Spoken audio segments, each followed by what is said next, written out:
SSC ICT পঞ্চম অধ্যায়ে C programming এক গুরুত্বপূর্ণ একটা এমসিকিউ নিয়ে আজকে আলোচনা করব। তাহলে বোর্ড পরীক্ষায় কিন্তু এই টাইপের এমসিকিউগুলো কিন্তু বেশি আসে। তাহলে এখানে দেখো ফর মানে ফর লুপের একটা সি প্রোগ্রামের এমসিকিউ আছে। এখানে কি কি চাইছে দেখো, ফর লুপের সূত্র দিয়ে আসছে। তাহলে ফর i = 1 মানে প্রথম পদ, ইন্টিলিগেশন অর্থ কি প্রথম পদ।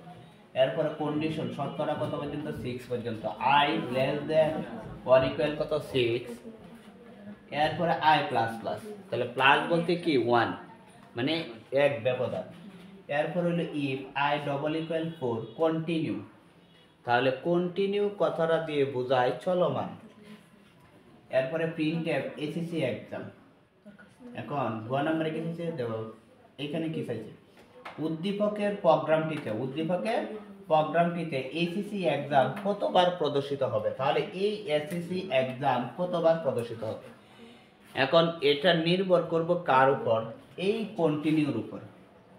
তাহলে কন্টিনিউ অর্থ কি চলমান, তাহলে এইখানে 4 আছে, 4 এর পরে কত হবে 5, কারণ সবসময় কি এক কেন হবে দেখো, এখানে প্রথম পদ 1 আছে, আবার ব্যবধানও 1, এটার উপরে নির্ভর করলেও 4, কিন্তু 4 এর পরে কত হবে 5। তাহলে কন্টিনিউ বলতে কি এর পরের সংখ্যাটা বোঝায়।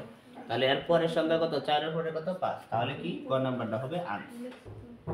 তাহলে আজকে আমার এই ক্লাসটি ভালো লাগলে সবাই আমার চ্যানেলে সাবস্ক্রাইব করে রাখবেন। ধন্যবাদ সবাইকে।